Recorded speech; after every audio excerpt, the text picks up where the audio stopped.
Welcome to a special edition of Lancer TV.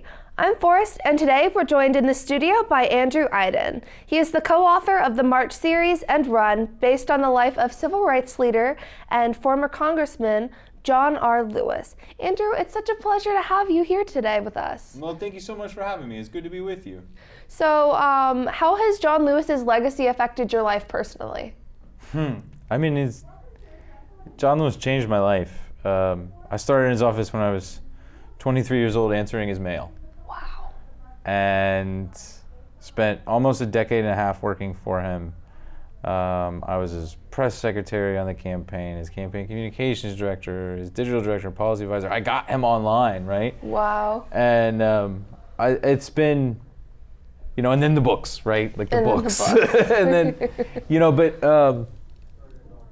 the strange thing is, when you're 23 and you start working for John Lewis and he's reminding you that he was 23 when he spoke at the March on Washington, you get this sense of like, well, what am I doing, right? And, then you sort of go through this almost preposterous life of, everybody knows good trouble, but really that came out of the social media, right? Like that's where we popularized it. And that was this little hashtag I just started throwing on all these weird social media posts that everybody else thought was nuts, right? Like tweeting his mugshots. And you get that courage from being around someone who knows exactly what it is to be young and trying to be remarkable, not because you want to be noteworthy, but because you want to do remarkable things. And then, the audacity of, I was then 24 years old, suggesting he should write comic books, and vigorously suggesting this in such a way that my colleagues, again, thought I was nuts. Even the congressman, he was interviewed before he passed, and he said, the reporter said, "What did you think when that young man suggested that you should write a comic book?" And he leans in, he gets very serious, and he says, I thought that boy had lost his mind. And that's it, right? Like, I can only imagine, like, his parents thought he had lost his mind when he tried to integrate Troy State. Mm-hmm. I think some of his colleagues thought he'd lost his mind several times when he was doing some of the most aggressive protesting of the civil rights movement. And I think a lot of his colleagues thought he'd lost his mind when he wrote graphic novels. Yeah. And I think that extraordinary courage comes from a place of mentorship. I don't think if John Lewis had not met Dr. King when he was 16, 17 years old, I don't think that potential for extraordinary actions would have been possible. And I think the same is true for me and John Lewis's life. Oh yeah, we can talk forever. Sorry, yeah. So it's been 10 years since March. How has your life changed since its publishing? Well, when March was first published, I was 29 years old, broke, earning $37,000 a year as a congressional staffer. Is that like good for No. Career? As my mother would remind me, I was wearing dead man suits. My mother would buy all of my suits at the used clothing store. That's how she called them. And I didn't really know how to buy a suit. I remember the congressman, after March kind of broke big, he took me to Nordstrom's. And he was like, "We gotta clean you up, son." And taught me how to buy a suit, because my father wasn't around. I had to learn how to do that. And it was a tremendous decade of ups and downs. Winning the National Book Award at 33 years of age is pretty discombobulating. But I was very proud that my mother saw it and my grandmother saw it. And I got to dedicate the award to them because they passed away shortly after.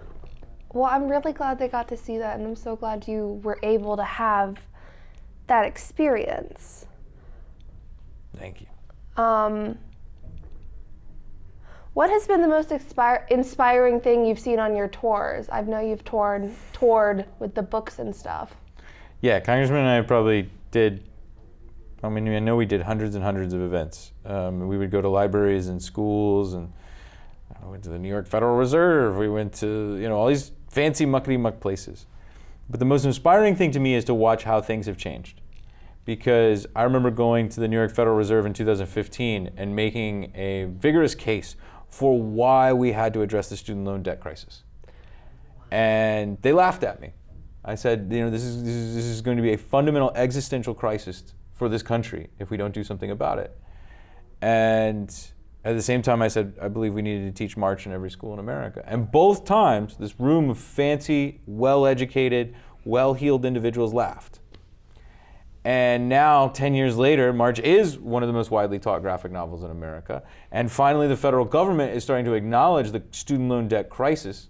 The New York Fed has even issued studies examining its impact on our economy. And now we're seeing billions and billions of dollars of student loan debt being forgiven, which 10 years ago was so preposterous that they laughed at the idea. Wow. How does it feel to have accomplished all that at such a young age?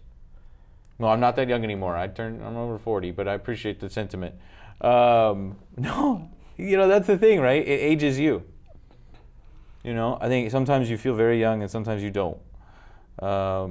And I don't ever think of it in the context of, look what I accomplished. I always think of it in the context of, okay, we got that done, but what's next? Because there is so much to do, and I think there's a little bit in our society right now of people who become so obsessed with praise and credit that they don't think about the results, right? And I think we all have to take a step back and think about what is our work accomplishing, right? I actually really try never to do interviews if I don't have to anymore, because I'm not interested in the press. Well, I'm interested in, it's not, you're different. Okay. You're different. I was like, I like speaking to students, right? Okay. But like, if you've ever been like on an MSNBC set or CNN or anything like that, they put you in this tiny chair, and I'm a large man, right? So I don't fit in this tiny chair. They have this thing in your ear, they're doing makeup, they're spraying you with hair and everything like that, and then you have 20 seconds to sum up the entirety of a conflict that spanned decades. wow. And it makes no sense, right? And so to me, for whatever I have accomplished in my life, I am much more interested in what I have yet to accomplish. And I think that's something that we all need to maintain our focus on. What's next? Was that the advice you'd give to all the young people out there watching? Absolutely. We can never, we can't be complacent. It's never enough. It wasn't enough to John Lewis when he was 25 years old and saw the passage of the Voting Rights Act. It wasn't enough when John Lewis was 46, 47 years old getting elected to Congress. I mean, you always have to keep pushing, and there's always more that you can do. We spoke about this earlier, where it's not the struggle of a day, a week, a month, or a year. It's the struggle of a lifetime. Absolutely. I think that's such a beautiful quote. Oh, yeah, of course. About the photos. Would you mind explaining some of the photos you sent over to us? Sure. Let's see. Can I see them? Can we see them on the prompter? Yeah, because otherwise it's me and John Lewis probably. Oh, yeah.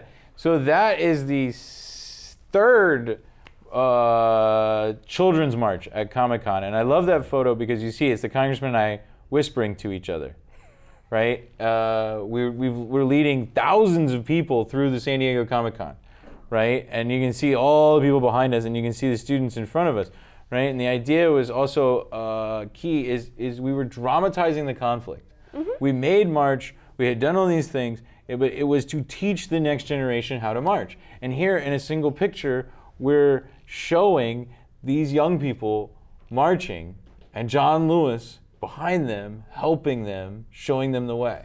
Wow. I saw that photo and I was like, that's cool. But now knowing the sentiment behind it is just surreal. Well, Andrew, it was lovely chatting, but that's all we have time for today. We really appreciate you taking the time to share about Lewis and sharing his legacy. And viewers, thank you for watching. Make sure to like, follow, and subscribe. No, thank you so much. I appreciate it. I had to get the plug in there. Yeah, get it. Oh yeah, go subscribe to him.